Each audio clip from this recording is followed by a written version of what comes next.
From what was once shark-infested waters, the coast of Venice sits on top of a deep fossil layer filled with shark teeth from lemon, bull, and even the largest shark known to man, the Megalodon. We get people from all over the world that come down here just to find the teeth. Captain Jerry, the owner of Keys Huka Dive, took us on a short cruise about a half a mile away from shore to dive for the fossils near a reef. So you have been all over. You've been to St. Thomas, Grand Cayman Island. What makes Venice in particular so special?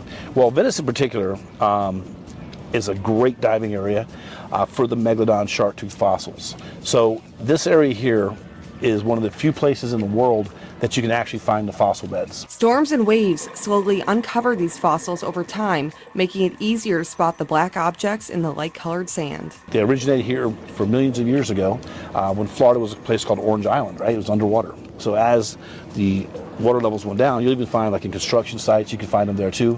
Because as the water levels have gone down, they think that this area here was a pupping area for the Megalodon sharks. And if you're wondering why there are so many, most sharks, the great whites, they lose at least one tooth a day or more.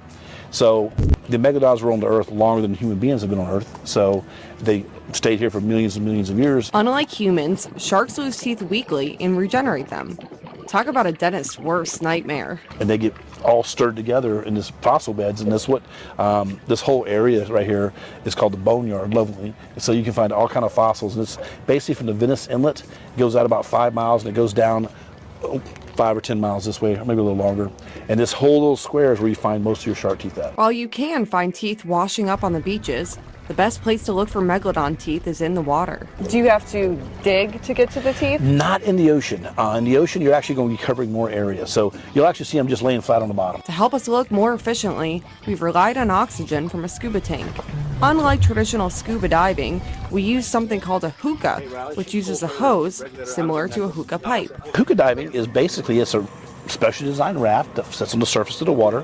It has a scuba tank in it for safety. The machine acts as a literal lifeline, allowing you to breathe 15 to 20 feet below the surface. But with the Huka dive, you don't need to be certified. You know, it's a great nexus between snorkeling and diving, so it's kind of not as good as diving, but a lot better than snorkeling. We didn't just find shark teeth. We found a variety of fossils from prehistoric mammals, including barbs from tails of ancient stingrays, ribs from dugongs, which would have been similar to a modern manatee, as well as a bullet from what was likely World War II. One of the divers even found over a 2.5-inch tooth, which would have been from a shark roughly the size of the boat we were on. And then I was coming up on a reef structure, and then I kind of saw this root in the side a little bit, and you're looking for these black triangles, so I got to pull it up and got a pretty good sized one. It's complete, and yeah. It's a good friend. Sometimes they're black, so a lot of people's like, are looking for the white things. Now, if you see a white Megalodon shark teeth, you let me know so I put this boat on the beach, all right? Because that means it's alive. So, yes. But the black ones are carbonized. So you're looking for the black triangles, and sometimes